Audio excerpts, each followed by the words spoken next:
경고했어. 더 이상 다가오면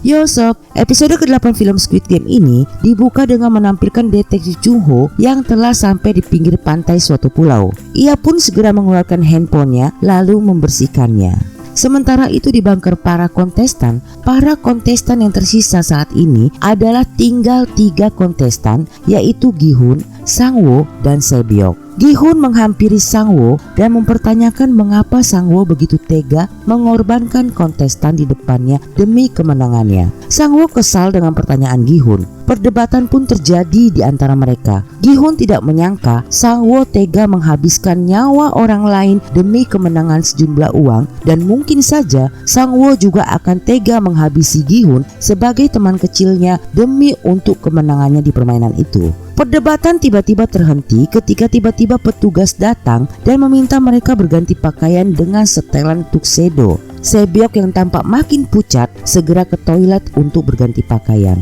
Rupanya sob, perut Se-byok tertusuk pecahan kaca saat kaca-kaca meledak di ruang permainan. Dengan susah payah Se-byok mencabut pecahan kaca dari perutnya. Se-byok pun kehilangan banyak darah. Namun Se-byok tetap berusaha kuat dan tidak memberitahukan keadaannya baik pada Gi-hun ataupun pada Sang-woo. Dengan pakaian tuxedo itu, mereka akhirnya diminta memasuki ruang makan dan diberikan makan malam yang mewah sebagai ucapan selamat dan perayaan atas keluarnya mereka bertiga sebagai finalis. Sang-woo langsung menikmati makanannya dengan lahap. Gi-hun yang masih kesal dengan Sang-woo tampak terus memperhatikan Sang-woo dengan waspada sambil menikmati makanannya. Ia sempat melirik Se-byok yang tampak pucat dan tampak tidak melahap makanannya dengan nikmat. Bahkan Se-byok menyisakan banyak makanannya.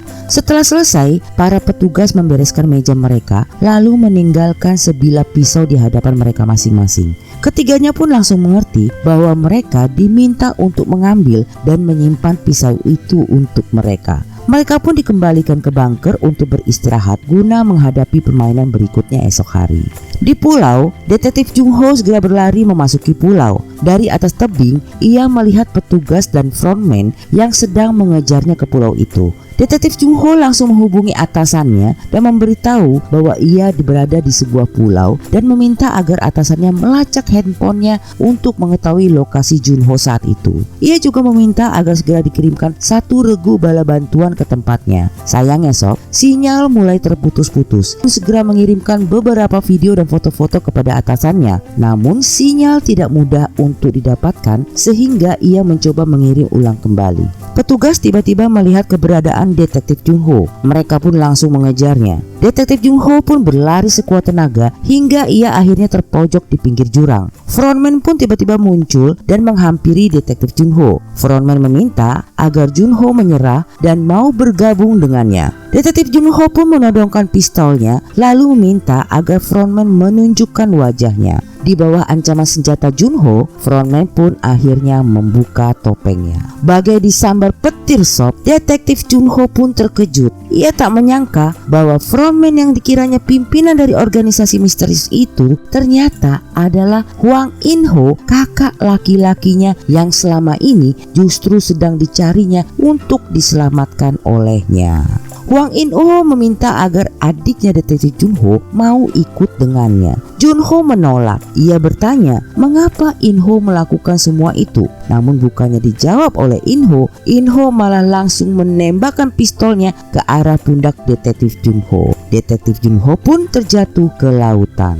Di bunker, Gi-hun menghampiri Se-byok yang sedang duduk termenung dan meminta agar Se-byok mau bergabung dengannya untuk menghadapi kelicikan Sang-woo. Gi-hun meminta Se-byok waspada pada Sang-woo karena bisa saja malam itu Sang-woo akan membunuh mereka dengan pisau yang diberikan petugas di ruang makan tadi. Se-byok Sebyok meminta pada Gi-hun untuk berjanji padanya bahwa apabila Sebyok kalah dalam permainan besok dan ia harus tewas, Gi-hun harus mau menjaga adiknya yang sedang berada di panti asuhan.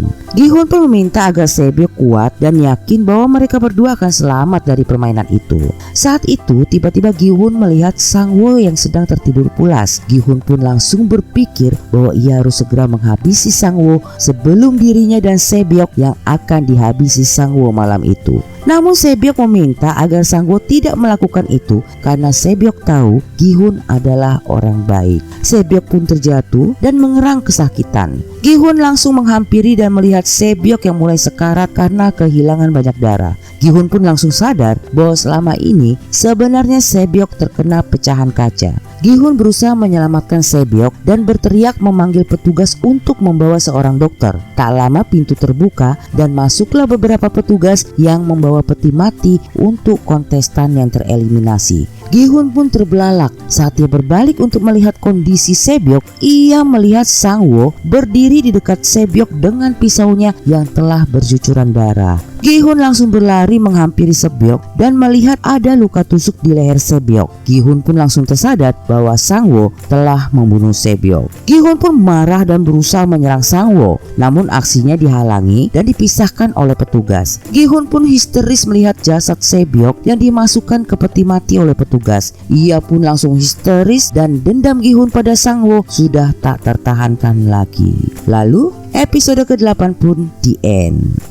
Well sob, terima kasih atas dukungan kamu terhadap Mince. Bagi yang belum subscribe, mohon dukungannya agar Mince tetap semangat menyajikan film-film untuk menemani waktu luang sobat semua. Tetap stay tune di channel ini untuk alur cerita film Squid Game episode ke-9 yang merupakan episode terakhir dari film Squid Game ini. Cek di playlist atau klik linknya di deskripsi untuk episode selanjutnya. See you!